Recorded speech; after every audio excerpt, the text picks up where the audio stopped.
ఏమండి, పాపముల నుంచి బయటికి రావటం కంటే గొప్ప ఆశీర్వాదం ఏముంది చెప్పండి? పాపముల నుంచి బయటికి రావటమే గొప్ప ఆశీర్వాదం. ఆశీర్వాదం అనుకుంటే, ఆశీర్వాదం అంటే ఇదిగో బంగారం సంపాదించుకుంటే ఆశీర్వాదం అనుకోమాకండి, ఆస్తులు సంపాదించుకుంటే ఆశీర్వాదం అనుకోమాకండి, ఏమంటే పేరు సంపాదించుకుంటే ఆశీర్వాదం అనుకోమాకండి. అవి ఈ లోక సంబంధమైన, అవి తాత్కాలికమైన ఆశీర్వాదాలు. కానీ అంతకంటే గొప్ప ఆశీర్వాదం ఏంటో తెలుసా? దేవుడు మనందరి నీతిమంతులుగా మార్చుకోవటమే గొప్ప ఆశీర్వాదం. రేపు చచ్చిపోతే దేవుడు లోకానికే మనం వెళ్ళిపోతామే, అంతకంటే గొప్ప ఆశీర్వాదం ఉందంటారా చెప్పండి?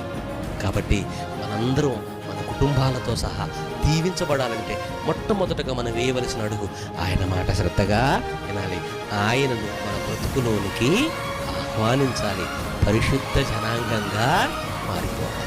ఈ 3 మనం చేయగలిగితే దేవుడు తప్పనిసరిగా మనం చేస్తాడు, ఆశీర్వదిస్తాడు.